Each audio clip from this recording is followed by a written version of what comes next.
There's a version of you that you've been avoiding your entire life. Not because it's weak, not because it's incapable, but because it demands everything. No excuses, no shortcuts, no comfort, just truth.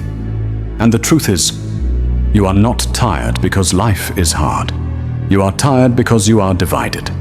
One part of you wants discipline, the other wants comfort. One part wants growth, the other wants escape. And every single day, you let the weaker voice win. Not because it's stronger, but because it's louder. Let me make something clear.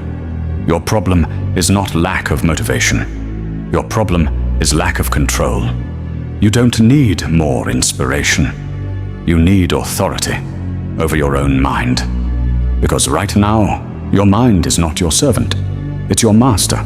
It tells you when to wake up, when to quit, when to scroll, when to delay, and you obey, not consciously, but habitually.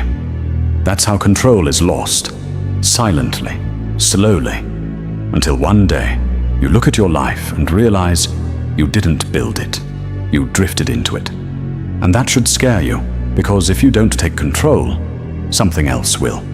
Your impulses, your distractions, other people's expectations, algorithms designed to keep you weak and distracted. They will decide your future, not you. So the question is simple. Who is in control? Not who you say is in control, not who you wish was in control, but in your daily actions, your real choices, your quiet moments when no one is watching. Who wins? Because that's the version of you that's real. And if that version is weak, your life will reflect it. Harsh? Good. Because truth isn't here to comfort you. It's here to wake you up. Listen carefully. You don't become powerful by chasing motivation. You become powerful by removing your dependence on it. Discipline is not something you feel. It's something you enforce, even when you're tired, even when you don't feel like it, even when every part of you is resisting. Especially then. That's the moment that defines you. Not when it's easy, not when you're inspired, but when it's hard and you choose to act anyway. That's where self-mastery begins. Not in big decisions, but in small, repeated victories. Waking up when you said you would, finishing what you started, saying no when it's easier to say yes, holding the line when your mind tries to negotiate. Because your mind will negotiate. It will say, just 5 more minutes. Start tomorrow. You deserve a break. And if you listen, you lose. Not instantly, but gradually.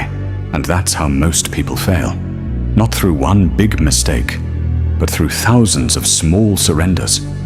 So if you want to master yourself, you need to understand one thing. You are at war, not with the world, not with other people, but with yourself. Every day, every decision, every moment. And in this war, there are no spectators. You are either winning or losing. There is no neutral. And the battlefield is simple. Your habits, your thoughts, your actions, that's it. You don't need to change your entire life overnight.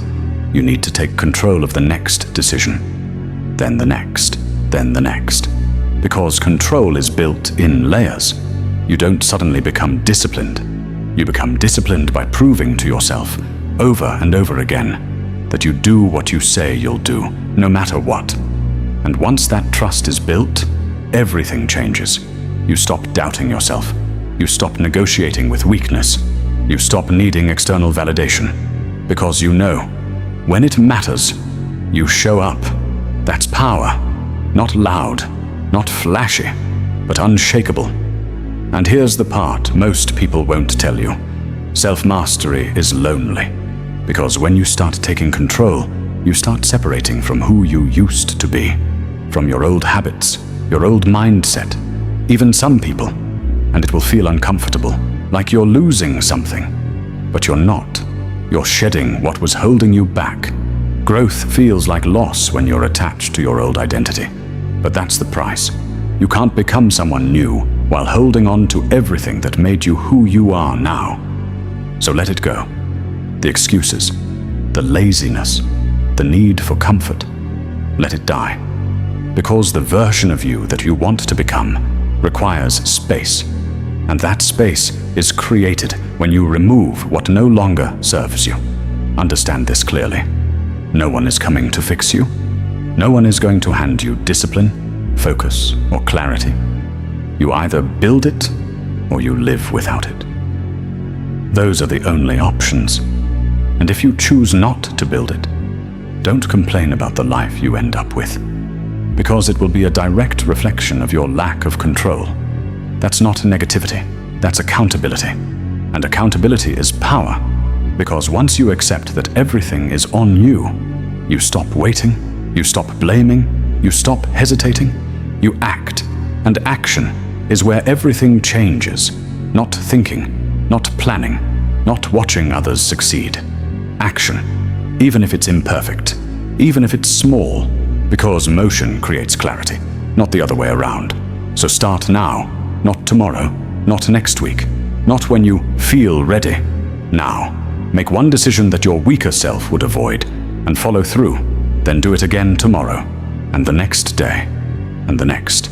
Stack those days. Build that identity. Until one day, you don't recognize the person you used to be. Not because life got easier, but because you got stronger, more controlled, more focused, more disciplined. That's self-mastery, not perfection. Control over your thoughts, your actions, your direction. And once you have that, you don't need luck. You don't need approval. You don't need perfect conditions, because you've built the one thing that guarantees progress, yourself. So the next time your mind tells you to quit, to delay, to take the easy path, pause and ask yourself one question: who is in control right now? Then act like the answer matters, because it does, more than anything else in your life. Master the mind, and you master your life. Fail to control it, and it will control you. The choice has always been yours.